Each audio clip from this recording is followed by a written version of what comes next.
ही 9 बजे का अलार्म बज उठा। 2 लड़के राइट और लेफ्ट साइड में अपनी पोजीशन पर खड़े हो गए और विंडो पर रखे उन कार्ड्स के ढेरों को हवा में उड़ा दी। पल भर में ही वो सफेद कार्ड 16 फ्लोर की छत से हवा में तैरते हुए नीचे गिरने लगे। स्क्वायर में खड़े किसी कमजोर नजर वाले स्टूडेंट ने चिल्लाकर कहा, देखो स्नो गिर रही है, और सबने अपना सिर ऊपर उठा लिया। जैसे ही वो कार्ड्स नीचे गिरने वाले थे, लोगों ने उन्हें पकड़ने के लिए छलांग लगाई, ये देखने के लिए कि आखिर उन पर क्या लिखा है। और स्क्वायर के बिल्कुल बीच में खड़ी लिन चेन यू भी अपना सिर उठाकर ऊपर देख रही थी। उसके साथ खड़ी लड़कियां भी इस नजारे को देखकर हैरान थी। वाओ, ये कितने सारे हैं, कम से कम 10,000 कार्ड्स होंगे। लू चेंजू ने सच में बहुत मेहनत की। अपनी सहेलियों की ये तारीफें सुनकर लिन चेन यू का दिल भी उम्मीदों से भर गया। उसने अपना हाथ ऊपर किया और एक कार्ड कैच कर ली। उसने चेहरे पर स्माइल के साथ उसे पलटा, लेकिन जैसे ही उसने उस पर लिखे वर्ड्स पढ़े, उसके चेहरे की स्माइल वहीं जम गई। उसके बगल में खड़ी सहेलियां उसे चिढ़ाने के लिए आगे आईं, लेकिन कार्ड पर लिखे वर्ड्स देखकर उनकी भी आंखें फटी रह गई और वो हकलाते हुए बोली, ये इम्पॉसिबल है, पक्का कोई गलती हुई है। वो उसे दिलासा देते हुए नीचे गिरे बाकी कार्ड्स उठाने लगी और लिन चेन यू को दिखाने लगी, लेकिन उन नए कार्ड्स पर भी बिल्कुल सेम चीज प्रिंट थी। लू चेंजू अब कभी लिन चेन यू को पसंद नहीं करेगा। अब सब लोग सच में घबरा गए थे। उन्होंने जल्दी से अपने बगल में खड़े लोगों के हाथ से कुछ कार्ड्स छीन लिए, लेकिन उन्हें पढ़ने के बाद उनके दिलों का डर और बढ़ गया। ये कैसे पॉसिबल है? क्या ये प्रपोजल है? ये क्या बकवास लिखी? कहीं किसी ने जानबूझकर गड़बड़ तो नहीं की है? वो लोग अभी भी बहाने बना ही रहे थे कि तभी भीड़ में खड़े बाकी लोगों के हाथ में भी कार्ड्स आ गए और वो जोर जोर से चिल्लाने लगे, लू चेंजू अब कभी लिन चेन यू को पसंद नहीं करेगा। अरे तो ये प्रपोजल नहीं था यार, सबको यहाँ बेवकूफ बनाकर बुलाया गया सिर्फ ये क्लियर करने के लिए। इतनी मेहनत से प्रमोशन किया, अब तो पूरे स्कूल को पता चल गया। लोगों की तेज होती इन आवाजों और बातों को सुनकर लिन चेन यू के चेहरे का रंग धीरे धीरे उड़ गया। उसे ऐसा लगा जैसे किसी ने उसका दिल जकड़ लिया हो। उसके दिमाग में ऑक्सीजन की कमी होने लगी और सब कुछ ब्लैंक हो गया। उसकी आंखों में सिर्फ हैरानी और डर साफ दिखा जा सकता था। स्क्वायर में खड़े हजारों लोग पंजों के बल उठकर उसका रिएक्शन देखने की कोशिश कर रहे थे और सबकी उम्मीदों के मुताबिक उसने अपने हाथ के कार्ड्स फेंक दिए और तेज कदमों से मेन बिल्डिंग की तरफ भागने लगे। तमाशा देखने वाले लोग भी तुरंत उसके पीछे पीछे जाने लगे। आखिरी कार्ड्स का बंडल नीचे फेंकने के बाद रूममेट्स भी जाने की तैयारी कर रहे, लेकिन जैसे ही वो दरवाजे के पास पहुंचे, सामने से लिन चैन यू आ गई। वो अपनी सहेलियों के साथ भागकर ऊपर आई थी और कुछ ही सेकंड्स में उनके पीछे तमाशा देखने वालों की भारी भीड़ भी वहां आ गई। लिन चैन यू को देखकर रूममेट्स ने तुरंत उसे ताना मारना शुरू कर दी। ओहो, तो ये हमारी चिंगडा की स्कूल ब्यूटी है ना? क्या तुम कहती नहीं थी कि लू चेंजो तुम्हारे लायक नहीं है? तो फिर तुम इस बोरिंग से तमाशे में हिस्सा लेने क्यों आई हो? उनकी ये तानेबाजी सुनकर लिन चैन यू के हाथ कसकर मुट्ठी बन गए। उसका चेहरा गुस्से से लाल हो गया और उसने पूछा, क्या ये कार्ड्स तुम लोगों ने अपनी मर्जी से नीचे फेंके हैं? अपनी मर्जी शब्द सुनकर तीनों लड़के जोर से हंस पड़े। हमारी इतनी हिम्मत कहाँ? ये सब लू चेंजो ने बहुत सारे पैसे खर्च करके प्रिंट करवाए थे और बहुत मेहनत से स्कूल तक लेकर आया था। हम तो बस उसका आखिरी काम पूरा करने वाले मजदूर हैं। ये सुनकर पीछे खड़े स्टूडेंट्स आपस में फुसफुसाने लगे। लिन चैन यू को तो लू चेंजो पसंद नहीं था ना? अब जब उस लड़के ने हार मान ली है तो ये इतनी बेचैन क्यों हो रही? तुम्हें क्या पता, नॉवेल्स की लैंग्वेज में इसे कहते हैं कि एक घमंडी लड़की का घमंड टूट गया है और अब वो अपने प्यार के पीछे भाग रही। मुझे तो लगता है कि अगर वो अब रिग्रेट कर रही है तो वो इसी लायक है। जब उसने पहले 99 टाइम्स उसे इग्नोर किया तब वो क्या कर रही थी? लोगों की ये बातें लिन चैन यू के दिल में तीखे चाकुओं की तरह चुभ रही और उन्होंने उसके लंबे समय से चले आ रहे कॉन्फिडेंस को चकनाचूर कर दी। इन 2 सालों में उसे लगा था कि वो मुझे पूरी तरह समझती है और मेरे थॉट्स और एक्शंस को इजीली कंट्रोल कर सकती, और आखिर हुआ भी वैसा ही। मेरे पिछले 99 प्रपोजल्स बिल्कुल वैसे ही खत्म हुए थे जैसे उसने सोचा था। उसे लगा था कि 100th टाइम सब कुछ खत्म हो जाएगा और मेरे और उसके बीच एक परफेक्ट हैप्पी एंडिंग हो, लेकिन जब उसे लग रहा था कि वो पूरी तरह जीत चुकी है, मैंने पूरी दुनिया के सामने उसे सबसे बड़ा झटका दिया। अब वो पहले की तरह शांत और केयरलेस होने का नाटक नहीं कर पा रही। उसकी असलियत सबके सामने आ चुकी। लू चेंजो कहाँ है? प्रेसिडेंट सू ने उसके चेहरे को देखा। उनके होठों पर मजे लेने वाली एक स्माइल आई और उन्होंने हाथ उठाकर चिड़िया के उड़ने का इशारा की। प्रपोजल खत्म हो गया तो जाहिर सी बात है वो उड़ गया। लू चैन यू को लगा कि वो मजाक कर रहा है, लेकिन आखिरी 2 वर्ड्स सुनकर उसके दिल की धड़कन कुछ सेकंड्स के लिए रुक गई। उड़ गया का मतलब क्या है? अचानक उसके मन में एक बहुत बुरा ख्याल आया। उसने सामने खड़े लड़कों को धक्का दिया और छत की तरफ भागी। छत बिल्कुल खाली थी, वहां कोई नहीं था और सीढ़ियों और एलिवेटर में लोगों की इतनी भीड़ थी कि मेरा नीचे जाना इम्पॉसिबल था। क्या लू चेंजो आज स्कूल नहीं आया था? ये एहसास होते ही वो बुरी तरह घबरा गई और उसे समझ नहीं आ रहा था कि वो क्या करे। सिक्योरिटी गार्ड्स ने आखिरकार मेन बिल्डिंग में फंसी सारी भीड़ को बाहर निकाला। अपनी सहेलियों के सहारे लिन चैन यू नीचे आई। उसने देखा कि 7-8 स्वीपर्स जमीन से वो कार्ड्स साफ कर रहे थे। वो बिना कुछ सोचे नीचे झुकी और एक कार्ड उठाया जिस पर जूतों के निशान छपे थे। अब जब उसने उन वर्ड्स को देखा तो उसकी फीलिंग्स बदल चुकी थी। उसका गुस्सा और हैरानी अब एक कभी ना खत्म होने वाले डर और घबराहट में बदल चुके थे। कुछ नहीं होगा चैन यू,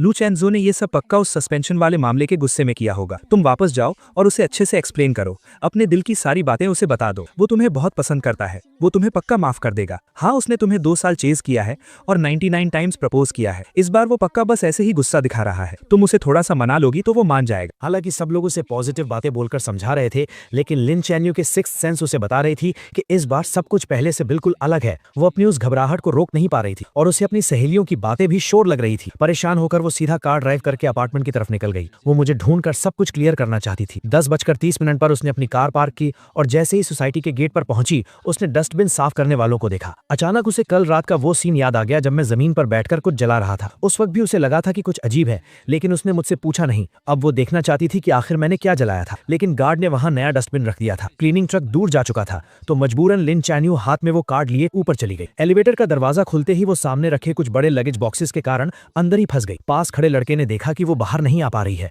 तो उसने जल्दी से सॉरी बोला और लगेज हटाने लगा। लिन चैन्यू ने अंदाजा लगाया कि शायद ये कोई नया नेबर है जो पास वाले अपार्टमेंट में शिफ्ट हुआ है, लेकिन जैसे ही वो अपने दरवाजे पर पहुंची उसने देखा कि सामने वाला दरवाजा आधा खुला हुआ था। उसने हाथ उठाकर नॉक किया। अंदर बिल्कुल सन्नाटा था। इस अजीब सन्नाटे की वजह से लिन चैन्यू की भौएं सिकुड़ गईं। वो बस दरवाजा खोलकर अंदर देखने ही वाली थी कि पीछे से एक लड़के की आवाज आई, हेलो, मैं 1705 का नया ओनर हूँ, अभी शिफ्ट हुआ हूँ, प्लीज मेरा ख्याल रखिएगा। 1705 सुनकर लिन चैन्यू ने बिना सोचे दरवाजे की नेम प्लेट पर देखा। अगले ही पल वो एक मूर्ति की तरह वहीं जम गई। वो लड़का अपना लगेज लाते हुए बहुत एक्साइटमेंट के साथ अपना इंट्रोडक्शन दे रहा था, लेकिन लिन चैन्यू ने उसकी एक बात नहीं सुनी। वो अचानक मुड़ी और उसकी नजरें उसके लेफ्ट साइड वाले दरवाजे पर टिक गई। 1705 का डोर नंबर, 1705 का नया ओनर, तो पुराना ओनर कहाँ गया? एजेंट ने बताया कि वो आज सुबह ही शिफ्ट हो गए। क्या आप उन्हें जानती हैं? क्या आप मुझे उनका कॉन्टैक्ट नंबर दे सकती हैं? ऐसा लग रहा था कि उन्हें जाने की बहुत जल्दी थी। उन्होंने इस अपार्टमेंट का प्राइस बहुत कम रखा था तो मैंने जल्दी से इसे खरीद लिया। मैं उन्हें एक बार थैंक यू बोलना चाहता था। इन कुछ शब्दों ने लिन चैन्यू का दिमाग सुन कर दिया। काफी देर तक वहीं खड़े रहने के बाद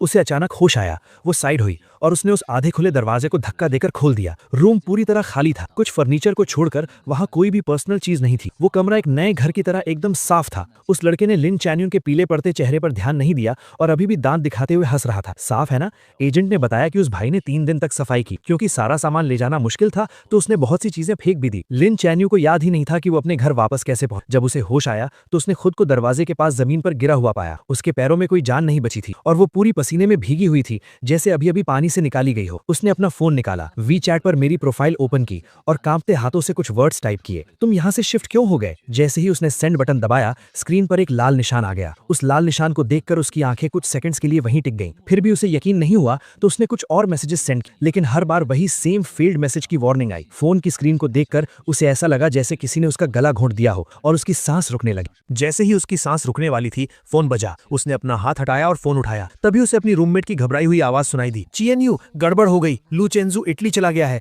मैंने अभी अभी नोटिस बोर्ड पर एक्सचेंज स्टूडेंट लिस्ट में उसका नाम देखा है। ये बात लिन चीएनयू के दिल में किसी बिजली की तरह गिरी और एक तूफान ले आई। उसने कैबिनेट पकड़कर खड़े होने की कोशिश की, लेकिन उसके सुन्न पड़े पैर उसका साथ नहीं दे रहे थे। वो सीधे सिर के बल जमीन पर गिर पड़ी और उसका माथा दीवार के कोने से जोर से टकराया। वहां एक गहरा घाव हो गया और खून तेजी से बहने लगा। पास गिरे फोन से घबराई हुई आवाजें आ रही। तुम्हें क्या हुआ है? हम अभी आ रहे हैं। लिन चीएनयू के पास अब इन बातों को समझने का टाइम नहीं था। उसने अपना हाथ उठाकर अपने घाव को दबाया। उसे ऐसा लग रहा था जैसे उसके दिमाग को चींटियां कुतर रही हों। वो नसों का दर्द बर्दाश्त से बाहर था।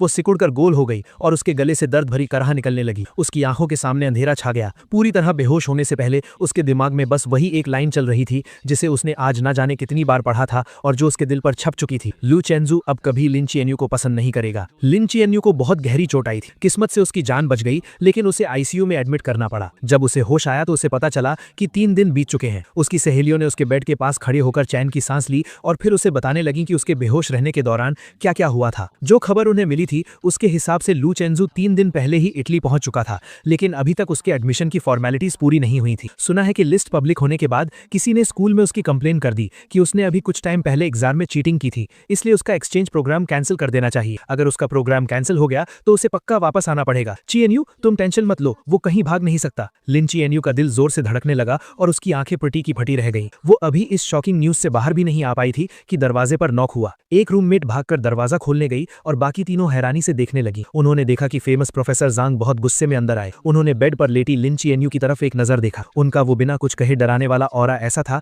कि कोई उनसे आंख नहीं मिला पा रहा था। तुम ही लिन चीएनयू हो ना? सुना है चेंजू और जू यानचू वाले चीटिंग केस में तुमने ही गवाही दी थी। मुझे तुमसे बात करनी है। ये सुनकर रूममेट्स वहां रुकने की हिम्मत नहीं कर पाई और तुरंत वार्ड से बाहर चली गईं। धीरे धीरे बंद होते दरवाजे को देखते हुए लिन चीएनयू ने हल्का सा अपना सिर उठाया। हाँ, मैंने ही गवाही दी थी। ये जवाब सुनते ही प्रोफेसर जांग का चेहरा गुस्से से लाल हो गया और उन्होंने अपनी आवाज तेज करते हुए कहा, चेंजू ने मुझे बताया कि तुमने झूठी गवाही दी है। इतने बड़े मामले में तुमने झूठ बोलने की हिम्मत कैसे की? क्या तुम्हें पता भी है कि इसका उसके फ्यूचर पर क्या असर पड़ेगा? अगर ऑफिशियल नोटिस आ गया और ऊपर से जो कंट्रोवर्सी तुम्हारे कारण इंटरनेट पर हुई थी उसे मिला दें तो उसकी पूरी जिंदगी तुम्हारे तुम्हारे हाथों बर्बाद हो जाएगी। वो तुम्हें पसंद करता है, लेकिन अपने दिल पर हाथ रखकर बताओ, क्या इन 2 सालों में उसने कभी तुम्हारे साथ कुछ बुरा किया है? क्या तुम उससे इतनी नफरत करती हो कि उसे पूरी तरह से बर्बाद करना चाहती हो? अगर तुम्हारे अंदर थोड़ी सी भी इंसानियत बची है तो तुरंत स्कूल एडमिनिस्ट्रेशन के पास जाकर उन्हें सच बताओ। ये बातें सुनकर लिन चियांग का दिमाग सुन्न हो गया और उसका दिल घबराहट से तेज धड़कने लगा। उस वक्त वो बस इस बात से गुस्सा थी कि मैंने क्लब पार्टी में उसे चूज नहीं किया था।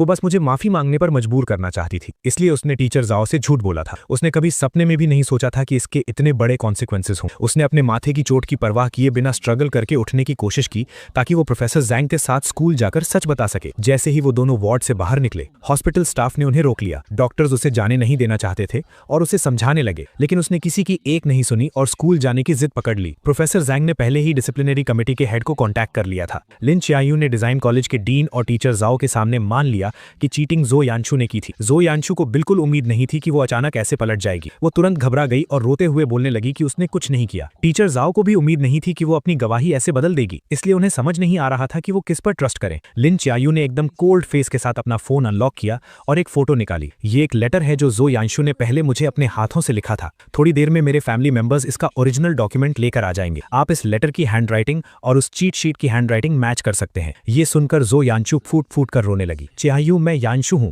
क्या तुम भूल गई कि हम साथ बढ़े हुए हैं? ये मामला खत्म हो चुका था, तुम झूठ क्यों बोल रही हो? लिन चियांग ने देखा कि इतने सॉलिड प्रूफ के बाद भी वो मुकरने की कोशिश कर रही है। उसकी आंखों में एक गहरी नफरत आ गई। मैंने तुम्हें कभी पसंद नहीं किया, मैं बस पहले एक्टिंग कर रही थी। अब मेरा एक्टिंग करने का मन नहीं है तो जाहिर है कि मैं तुम्हें नहीं बचाऊंगी। अगर तुमने ये किया है तो तुम्हें अपने एक्शंस की रिस्पॉन्सिबिलिटी लेनी होगी। उसके इतना कहते ही लिन फैमिली के लोग वो ओरिजिनल लेटर लेकर आ गए। जब एक एक लेटर मैच किया गया तो ये साफ हो गया कि चीट शीट पर हैंडराइटिंग जो यानशु की ही थी। डिसिप्लिनरी कमेटी ने तुरंत एक मीटिंग बुलाई और पूरे स्कूल में सच अनाउंस करने का फैसला किया। क्योंकि इस इंसिडेंट का बहुत बुरा असर पड़ा था, इसलिए जो यानशु को स्कूल से एक्सपेल कर दिया गया और ये बात उसके परमानेंट रिकॉर्ड में डाल दी गई। जब सब कुछ सेटल हुआ तब तक अंधेरा हो चुका था। लिन चियांग दीवार का सहारा लेते हुए बाहर आई और उसने प्रोफेसर जैंग को रोका। प्रोफेसर जैंग, क्या चैनजू को पता है कि यहाँ क्या हुआ? हालांकि मामला पूरी तरह से सॉल्व हो गया था, लेकिन प्रोफेसर जैंग का गुस्सा अभी शांत नहीं हुआ था और वो अभी भी उससे चिढ़े हुए थे। वो लगभग एक्सपेल होने वाला था, तो उसे कैसे नहीं पता होगा? क्या तुम्हारे दिमाग में सच में चोट लग गई है? इस तरह डांट खाने के बाद लिन चियांग को और भी बुरा लगा,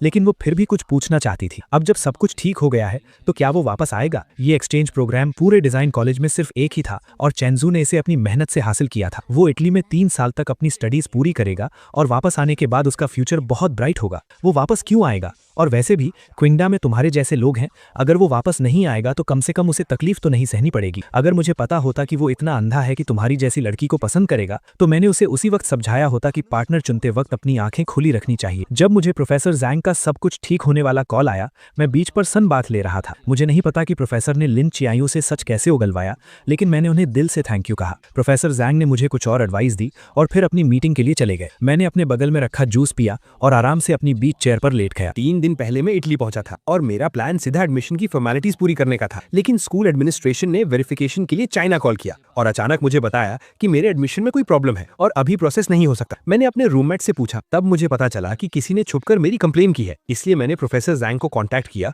उन्हें सारी बात बताई और उनसे हेल्प मांगी। हालांकि प्रोफेसर जैंग चिंगडा के बहुत रिस्पेक्ट वाले इंसान हैं, लेकिन मुझे पता था कि इस सिचुएशन को क्लियर करना बहुत मुश्किल होगा और मैं किसी भी तूफान का सामना करने के लिए रेडी था। सच कहूं तो लिन चियांग से मिलने के बाद से मेरा स्ट्रेस सहने का लेवल बहुत बढ़ गया था। अब जब मैं एक्सपेल होने जैसी बड़ी प्रॉब्लम को फेस कर रहा था तब भी मैं एकदम चिल था, यहाँ तक कि मैंने रातों रात ही फ्लाइट टिकट बुक की और वेकेशन के लिए बीच पर आ गया। अब जब सब कुछ सॉल्व हो गया था तो मैं पूरी तरह से रिलैक्स हो गया और सोचने लगा कि वापस जाकर अपने एडमिशन के बचे हुए काम कब पूरे करूं। मैं फ्लाइट सर्च कर ही रहा था कि तभी हॉस्टल ग्रुप चैट पर एक नोटिफिकेशन आया, चेंजू अभी लिन चियांग हॉस्टल आई थी और तुम्हारा कॉन्टैक्ट नंबर मांग रही थी। वो कह रही थी कि उसे माफी मांगनी है, लेकिन हम उसके धोखे में नहीं आने वाले, तुम टेंशन मत लो। हमने उसे एक नंबर भी नहीं दिया। तुम्हें नहीं पता वो अभी कितनी कमजोर और बीमार लग रही थी, उसके सिर पर पट्टियां बनी हुई थी। सुना है कि वो पिछले 2 दिन से आईसीयू में थी। सच में कर्मा इज रियल, वो इसी लायक है। इन मजेदार बातों को पढ़कर मेरे दिमाग में तुरंत वो सीन आ गया जब लिन चियांग मेरा नया नंबर मांग रही होगी और उसे मना कर दिया गया होगा। मेरे होठों पर एक स्माइल आ गई। मैंने ग्रुप में एक बड़ा सा रेड एनवेलप भेजा और लिखा, इन दिनों मेरी हेल्प करने के लिए आप सबका बहुत बहुत थैंक यू। सब कुछ अच्छे से सॉल्व हो गया है। जब ये 3 साल पूरे हो जाएंगे और मैं चाइना वापस आऊंगा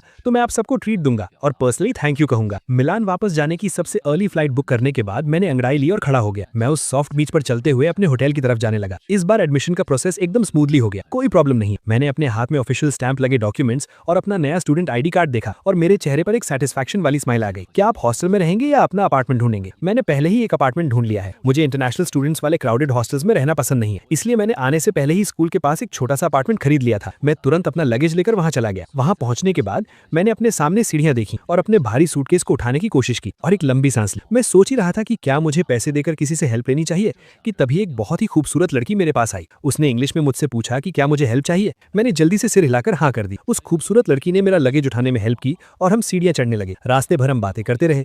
अपार्टमेंट के दरवाजे तक पहुंचते पहुंचते हमने एक दूसरे को इंट्रोड्यूस भी कर दिया था। मैंने थोड़ा झुककर उसे थैंक यू कहा, लेकिन उसने अपनी लाल हो चुकी हथेलियां दिखाई और मजाक करते हुए बोली, मैंने तुम्हारी हेल्प की है, क्या सिर्फ एक थैंक यू काफी होगा? अगर तुम्हें प्रॉब्लम ना हो तो क्या तुम मुझे अपना बिजनेस कार्ड दे सकते हो? ये सुनकर मैं एक पल के लिए हैरान रह गया, लेकिन जल्द ही समझ गया कि मैंने अपनी पॉकेट्स में बहुत ढूंढा लेकिन मुझे कोई कार्ड नहीं मिला। मैंने बहुत सॉरी फील करते हुए कहा, सॉरी मेरे पास कार्ड नहीं है। तभी उसने पता नहीं कहां से एक पेन निकाला और अपना हाथ मेरे सामने कर दिया। प्लीज अपना फोन नंबर मेरे हाथ पर लिख दो। मैं कुछ सेकंड्स के लिए झिझका, लेकिन फिर मैंने पेन लिया और उसके हाथ पर अपना नंबर लिख दिया। नए अपार्टमेंट में शिफ्ट होने के बाद मैं कई दिनों तक बिजी रहा और आखिरकार मैंने घर को अच्छे से सेट कर लिया।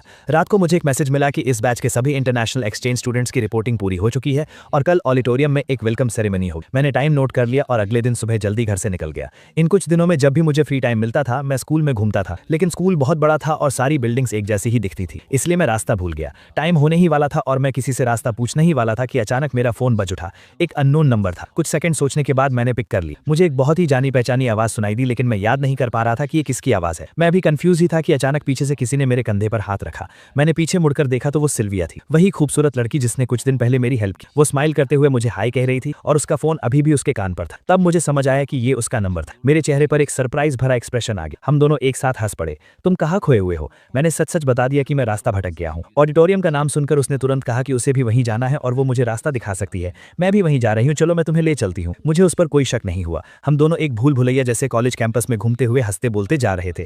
करीब 10 मिनट चलने के बाद सिल्विया ने सामने वाली बिल्डिंग की तरफ इशारा करते हुए कहा, हम पहुंच गए। मैंने अपना फोन निकालकर चेक किया और वो बिल्डिंग बिल्कुल वैसी ही लग रही थी जैसी एलुमनाई ने फोटो में भेजी थी। मैंने जल्दी से हाथ हिलाकर सिल्विया को थैंक यू कहा। ये वेलकम सेरेमनी 2 घंटे तक चली। जब मैं ऑडिटोरियम से बाहर आया तो मेरी कमर दर्द करने लगी। मैं सोच ही रहा था कि लंच कहाँ करूं, तभी अचानक मेरे सामने कोई आ गया। सिल्विया ने स्माइल करते हुए मुझे हाय कहा और मेरे लंच प्लान के बारे में पूछा। मैं खुद इस बात को लेकर परेशान था। उसने मेरी परेशानी समझ ली और एक रेस्टोरेंट सजेस्ट करते हुए मुझे साथ चलने के लिए इनवाइट किया। मैं मान गया और उसके साथ स्कूल से बाहर निकल गया। जब हम रेस्टोरेंट के दरवाजे पर पहुंचे तब मैंने देखा कि ये एक चाइनीज रेस्टोरेंट है। मेरी आंखों में थोड़ी हैरानी दिखी। क्या तुम मुझे चाइनीज फूड खिलाना चाहती हो? क्या तुम्हें ये खाना पसंद आएगा? मैंने सुना है कि तुम लोगों को यहाँ का खाना जल्दी सूट नहीं करता। मैं चाहती थी कि आज हमारा लंच बहुत अच्छा रहे और मैं भी चाइनीज फूड ट्राई करना चाहती थी, इसलिए मैंने ये रेस्टोरेंट सेलेक्ट किया। मुझे उम्मीद नहीं थी कि वो इतनी केयरिंग होगी, इसलिए मैं उसकी बात टालना नहीं चाहता था। तो ठीक है, यही रेस्टोरेंट सही रहेगा। मैं भी यहाँ का होस्ट ही हूँ, तो ये मील मेरी तरफ से होगा। मुझे उम्मीद है कि तुम्हारा पहला चाइनीज फूड एक्सपीरियंस बहुत अच्छा रहे। हम बातें करते हुए रेस्टोरेंट के अंदर गए और एक सीट ढूंढकर बैठ गए। सिल्विया के चीयरफुल और पुनाइट नेचर की वजह से हमारा लंच बहुत मजेदार रहा। हमने ईस्ट और वेस्ट के कल्चर डिफरेंसेस के बारे में बात और स्कूल में होने वाली मजेदार चीजों पर डिस्कस किया।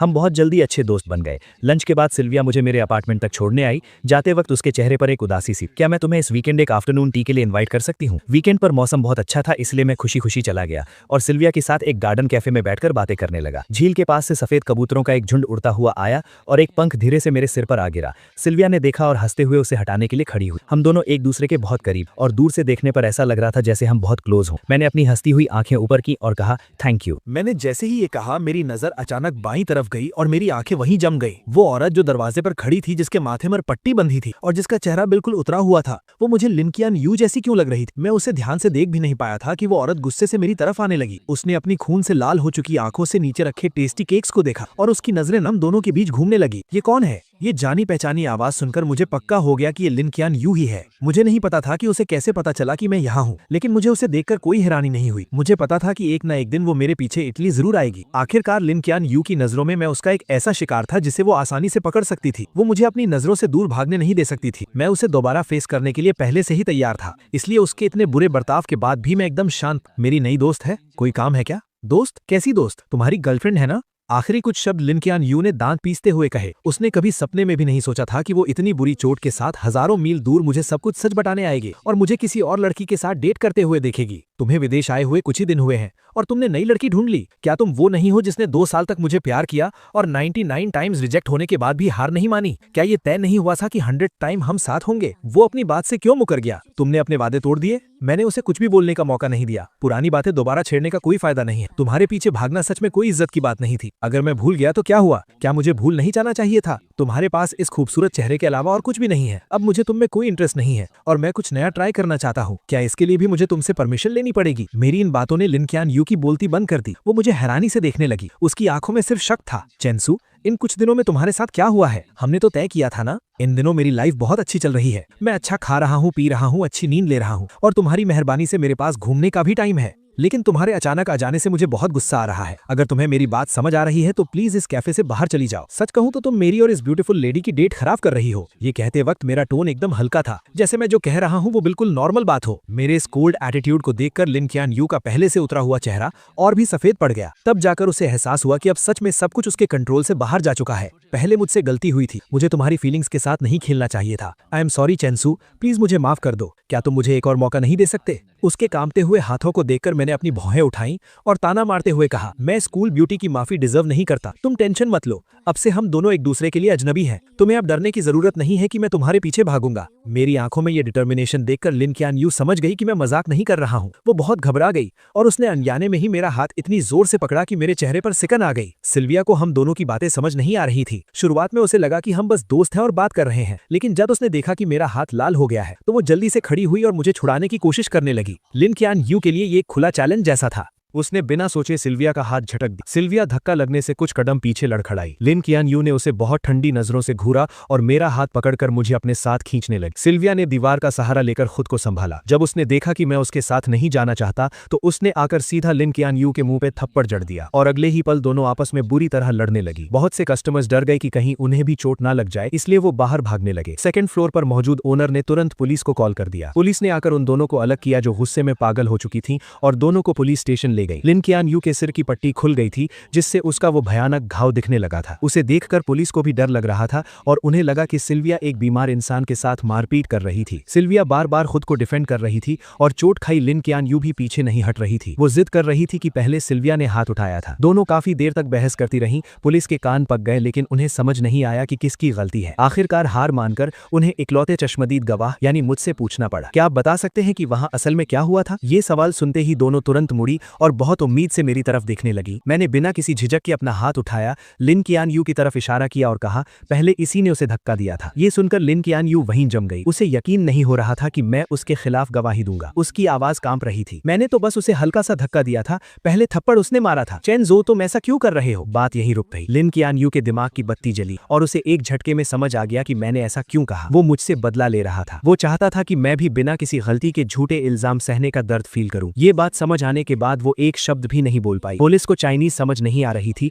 तो उन्होंने मुझसे ट्रांसलेट करने को कहा। मैंने सीधा सीधा हमारे रिश्ते से पल्ला झाड़ लिया। मैं सिल्विया के साथ लंच कर रहा था और ये अचानक वहां आकर तमाशा करने लगी। ये मेरी मर्जी के खिलाफ मुझे जबरदस्ती वहां से ले जाना चाहती थी और फिर इसने धक्का दे दिया जिसकी वजह से इन दोनों में लड़ाई शुरू हो गई। लिन क्यान यू के दिल में बची हुई आखिरी उम्मीद भी पूरी तरह टूट गई। उसने अपना मुंह खोला और एक बेजान फटी हुई आवाज में पूछा, क्या तुम अब कभी मेरी साइड नहीं लोगे? मैंने तिरछी नजरों से उसे देखा और एक ठंडी स्माइल के साथ कहा, मैं एक सच्चा इंसान हूं, मैं हमेशा सिर्फ सच का साथ दूंगा। लिन क्यान यू ने फिर भी हार नहीं मानी और एक और सवाल पूछा, अगर आज उसने मुझे पहले धक्का दिया होता तो क्या तुम तब भी सच बोलते? क्या ये भी पूछने वाली बात है? मेरा तुमसे कोई लेना देना नहीं है। क्या हम इतने क्लोज हैं? सिल्विया अभी छोटी है और बहुत सेंसिटिव है। मैं जाहिर सी बात है अपनी दोस्त का ही साथ दूंगा। ये बात बोलकर मुझे कोई फर्क नहीं पड़ा कि उसका रिएक्शन क्या था। मैं मुड़ा और वहां से चला गया। मेरी गवाही और तुरंत मंगवाई गई सीसीटीवी फुटेज की वजह से सच जल्दी ही सबके सामने आ गया। एक फॉरेन नेशनल होने के बावजूद तमाशा करने के जुर्म में लिन क्यान यू को हिरासत में ले लिया गया। मैंने सिल्विया के बाहर आने का वेट किया और उसे थैंक यू कहने के साथ साथ सॉरी भी कहा। उसने हाथ हिलाते हुए कहा कि उसे इन छोटी मोटी चोटों से कोई फर्क नहीं पड़ता। उल्टे उसने कहा कि आज की डेट खराब हो गई इसलिए वो अगले हफ्ते फिर से मिलना चाहती है। मैंने बहुत ध्यान से सोचा। हालांकि सिल्विया सच में बहुत खूबसूरत है लेकिन आज जो कुछ भी हुआ उसे देखकर मुझे लगा कि वो अभी उतनी समझदार और मैच्योर नहीं है। मुझे पता था कि लिन क्यान यू इतनी आसानी से हार नहीं मानेगी और मैं सिल्विया को इसमें घसीटना नहीं चाहता था और ना ही दोबारा पुलिस स्टेशन के चक्कर लगाना जाना चाहता था। मैं समझ सकता था कि सिल्विया के दिल में मेरे लिए कुछ फीलिंग्स थी, लेकिन अब मैं इमोशंस में बहकर फैसले नहीं लेता, इसलिए आखिर में मैंने पोलाइटली मना कर दिया। अगले 15-20 दिनों तक मुझे लिन क्वान यू कहीं नहीं दिखी। मेरी लाइफ फिर से ट्रैक पर आ गई। बाद में सिल्विया ने मुझे 2 बार और इनवाइट किया, लेकिन मेरे मना करने के बाद हमारा रिश्ता वहीं खत्म हो गया। मुझे इस थोड़े टाइम के कनेक्शन के टूटने का कोई दुख नहीं। इस विदेश में मुझे थोड़ी बहुत कुकिंग आती थी, इसीलिए मैं जल्दी ही इंटरनेशनल स्टूडेंट्स के ग्रुप में मिक्स हो गया। जब मैं लिन क्वान यू नाम के इंसान को लगभग भूलने ही वाला, वो अचानक फिर वापस आ गई। वो स्कूल में गुलाब और गुब्बारों से भरी एक गाड़ी लेकर आई और मेरा रास्ता रोक लिया। चारों तरफ से लोग हैरानी से देख रहे थे और मुझे समझ नहीं आ रहा था कि मैं क्या कहूँ। लिन क्वान यू को मेरे एक्सप्रेशन से कोई फर्क नहीं पड़ा।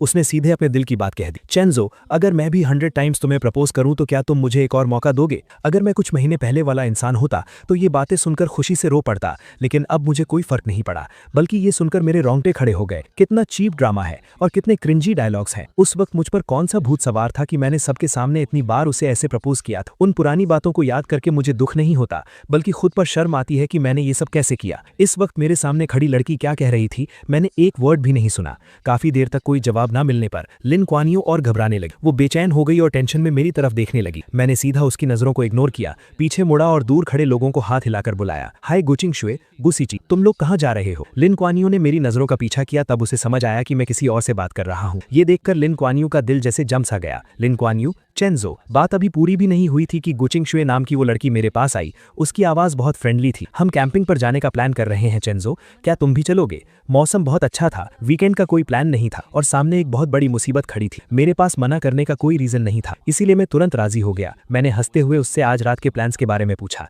हम दोनों ने लिन क्वान यू की तरफ मुड़कर भी नहीं देखा, बस आपस में बातें करते हुए कैंपिंग ग्रुप में शामिल हो गए। हम सबको दूर जाता देखकर लिन क्वान यू का चेहरा बुरी तरह सफेद पड़ गया। उसने अपनी मुट्ठी कस ली और गुचिंग शुए को बहुत जलन और नफरत भरी नजरों से देखने लगी। लिन क्वान यू हमारे पीछे पीछे शहर से बाहर तक आ गई। नदी के उस पार से वो साफ देख सकती थी कि हमारे बीच क्या हो रहा है। 7-8 इंटरनेशनल स्टूडेंट्स मिलकर पार्टी कर रहे थे और बहुत खुश लग रहे। वो हमारे बीच नहीं आ सकती थी, इसीलिए वो दूर से ही देखती रही, लेकिन मुझे जितना देखती उसका दिल उतना ही भारी होता जा रहा था। मैं जो कुछ भी कर रहा था, वो गुचिंग शुए नाम की लड़की हमेशा मेरे आसपास ही थी। मेरे और उसके बीच कभी भी 10 कदम से ज्यादा की दूरी नहीं हुई और हम लगातार करीब आ रहे थे। ये क्लोजनेस बाकी लोगों जैसी नॉर्मल नहीं थी। ये देखकर लिन क्वान यू की आंखें जलन से लाल हो रही थी और उसका बस नहीं चल रहा था कि वो आकर सीधा मुझे वहां से खींच ले जाए, लेकिन उसे अच्छे से पता था कि अगर उसने ऐसा कुछ किया तो मुझे बहुत गुस्सा आएगा। वो नहीं चाहती थी कि हमारा रिश्ता और खराब हो, इसीलिए वो आग में घी डालने वाला कोई काम नहीं कर सकती थी। उसे अपने दिल को जला रही उन सभी फीलिंग्स को दबाना पड़ा और खुद को काम रहने के लिए मनाना पड़ा। उसने लगातार 6 घंटे तक सब कुछ बर्दाश्त किया। धीरे धीरे अंधेरा होने लगा। हमने बॉनफायर जलाई और बहुत मजे से पार्टी कर रहे थे। वहां बहुत शोर था और मुझे इतनी आवाज की आदत नहीं थी, इसलिए मैं ताजी हवा खाने अकेले नदी के पास चला गया। मौका देखकर लिन क्वान यू मेरे पास आ गई। चेंजो, मुझे तुमसे कुछ बात करनी है। आज मेरा मूड बहुत अच्छा था, लेकिन फिर भी मुझे उसे देखकर अच्छा नहीं लग रहा था, इसलिए मेरी टोन थोड़ी रूखी थी। सॉरी, मुझे कुछ नहीं सुनना। ये बोलकर मैं जाने ही वाला था कि लिन क्वान यू घबरा गई। उसने सीधा मेरा हाथ पकड़ लिया। उसकी आंखों में एक रिक्वेस्ट थी, मुझे बस कुछ मिनट्स दे दो। चेंजो, कुछ बातें हैं जो मैं बहुत पहले से कहना चाहती थी। ये सुनकर मैंने आखिरकार सिर उठाकर उसकी तरफ देखा। मेरा एक्सप्रेशन बहुत अजीब था। बहुत पहले से क्या बात? कहीं ये वो बकवास तो नहीं कि तुम्हें मुझसे 2 साल पहले ही लव एट फर्स्ट साइट हो गया था? आखिरी बात कहते हुए मेरी आवाज में एक मजाक उड़ाने वाला टोन था। लिन क्वान यू को लगा जैसे उस पर बिजली गिर गई हो और वो सुन्न पड़ गई। उसने कभी सपने में भी नहीं सोचा था कि वो सीक्रेट जो उसने इतने अच्छे से छुपा कर रखा था वो मेरे मुंह से सुनेगी। मुझे कोई फर्क नहीं पड़ा कि वो कैसा फील कर रही है। मेरे चेहरे पर वो ताने वाली स्माइल और गहरी हो गई। लिन क्वान यू, जरा खुद सोचो, जो तुम बोल रही हो, मेरी बात छोड़ो, क्या कोई और इंसान, यहाँ तक कि तुम खुद भी इस बात पर यकीन करोगी? ऐसा कौन सा वन साइडेड लव है जो 2 साल तक एकदम परफेक्टली छुपाया जा सके? अपनी सेल्फ रिस्पेक्ट और ईगो को सेटिस्फाई करने के लिए अपने क्रश का प्रपोजल 99 टाइम्स सबके सामने कौन रिजेक्ट करता है? और हर मुश्किल और परेशानी के वक्त अपने पसंद के इंसान को बार बार दुश्मनों की साइड में कौन खड़ा करता है? क्या ये प्यार है? मुझे तो लगता है कि ये बहुत गहरी नफरत है। मेरे ये ताने सुनकर लिन क्वान यू का दिमाग सुन्न हो गया। उसने इन सब बातों को डिनाई करने की पूरी कोशिश की, लेकिन आखिर में वो खुद को डिफेंड करने के लिए एक वर्ड नहीं बोल पा। उसके मुंह से बस कुछ बेजान शब्द निकले, नहीं चेंजो, मैं सच में तुम्हें पसंद करती हूँ। मेरे आसपास के सब लोग ये बात जानते हैं, वो सब मेरे लिए गवाही दे सकते हैं। जब मुझे ही ये बात नहीं पता थी तो तुम किसे पसंद करती हो इससे मुझे क्या फर्क पड़ता है? वैसे भी मेरे पर्सपेक्टिव से तुमने शुरू से लेकर आखिर तक सिर्फ जो यानशु को ही पसंद किया है। तुम उसी के पास जाओ और उसे अपने सच्चे प्यार के बारे में बताओ, अपने दिल की बातें उससे शेयर करो। तुम दोनों एक साथ बहुत अच्छे लगते हो और सच कहूं तो शुरू से लेकर आखिर तक तुम लोगों ने मुझे बहुत डिस्गस्टेड फील कराया है। मेरे चेहरे पर वो साफ दिखने वाली नफरत लिन क्वान यू के बर्दाश्त के बाहर थी। उसकी बॉडी लगातार कांप रही थी, लेकिन फिर भी उसने मेरा हाथ नहीं छोड़ा। वो जिद में अड़ी थी कि वो मुझे जाने नहीं देगी। मेरे पास उसके साथ बहस करने का पेशेंस नहीं था। मैंने सीधा अपना हाथ खींचा और मुड़कर जाने लगा। जैसे ही मेरे और उसके हाथ अलग हुए, उसे लगा कि उसने अपना सब कुछ खो दिया है। उसके दिल में एक बहुत तेज दर्द उठा। उसके अंदर की सारी एनर्जी एक पल में खत्म हो गई और वो लड़खड़ाने लगी, जैसे अभी गिर पड़ेगी। मैंने उसे बहुत खूबसूरती से इग्नोर किया और हल्के कदमों से वापस क्राउड के बीच चला गया। मुझे लगा था कि सारी बातें क्लियर करने के बाद लिन क्यानियो हार मान लेगी, लेकिन जल्द ही मुझे समझ आ गया कि इस इंसान के दिमाग में कोई बात घुसती ही नहीं है। अगले कुछ महीनों तक मैं जब भी घर से बाहर निकलता, वो मुझे 20 मीटर के अंदर ही दिख जाती थी। हर कुछ दिनों में वो कुछ ना कुछ चीजें लेकर मेरे सामने आ जाती और कहती कि वो मुझे प्रपोज कर रही है। एक बार, 2 बार, तीसरी बार, मुझे तो काउंट भी याद नहीं रहा। उसकी इस पागलों वाली जिद पर मैंने कभी कोई रिएक्शन नहीं दिया। अगर मैं उसे इग्नोर कर सकता था तो इग्नोर कर देता, और जब हद पार हो जाती तो मैं पब्लिक न्यूसेंस के नाम पर उसे वहां से बाहर निकलवा देता।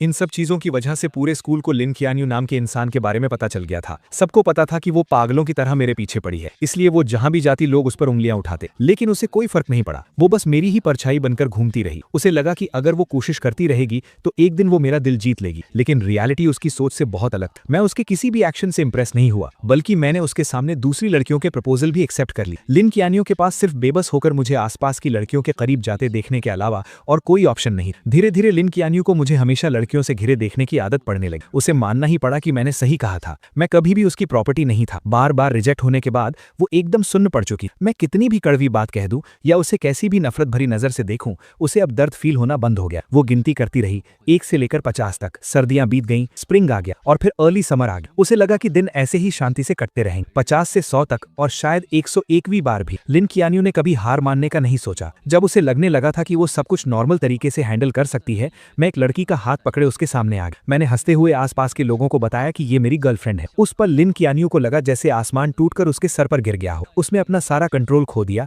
और सच जानने के लिए वो सीधा मेरे पास भागकर आने लगी। लेकिन वो मेरे पास पहुंच पाती, उससे पहले ही पेट्रोलिंग कर रहे सिक्योरिटी गार्ड्स ने उसे रोक लिया। लोगों की उस दीवार के पीछे से उसने अपनी लाल आंखों के साथ पूरी जान लगाकर पूछा, क्यों? मेरी नजरें बस 1 सेकंड के लिए उस पर रुकी और मैंने बहुत नॉर्मल टोन में कहा, मैं जवान हूं, मेरे पास पैसे हैं और बहुत सारा फ्री टाइम भी, तो मैं ब्यूटीफुल लड़कियों के साथ डेट कर रहा हूं। इसमें क्या प्रॉब्लम है? प्यार कोई बुरी चीज थोड़ी है। इस वजह से लिन क्यानियो बहुत दिनों तक डिप्रेशन में रही। वो बार में अकेले पीती रहती और हर रात पूरी तरह ड्रंक हो जाती। जब भी वो सुबह उठकर अपने आसपास के उस खालीपन को देखती तो वो खुद को उस दर्द में डूबने से रोक नहीं पाती। वो मेरे पास आना चाहती थी, मुझसे ब्रेकअप करने की भीख मांगना चाहती, लेकिन जब भी वो मेरे पास आती और मुझे मेरी नई गर्लफ्रेंड का हाथ पकड़े खुशी से हंसते हुए देखती तो उसमें आगे बढ़ने की हिम्मत ही नहीं बचती। आज आखिरकार लिन क्यानियो वो सब फील कर पा रही थी जो मैंने फील किया था, लेकिन अब बहुत देर हो चुकी। उसने अपने फैमिली और फ्रेंड्स की कोई एडवाइस नहीं सुनी। वो एक प्रॉपर एंडिंग पाने की जिद में विदेश में ही रुक गई। गर्मियों की तपिश खत्म होते होते आखिरकार लिन क्यानियो को मेरे ब्रेकअप की खबर मिल गई। वो मुस्कुराते हुए मेरे पास आई, मुझे दिलासा देना चाहती, लेकिन फिर से सब कुछ उसकी उम्मीदों के उलट हुआ। मेरे चेहरे पर दुख का कोई नामो निशान नहीं और मैं उसे उसी नजर से देख रहा था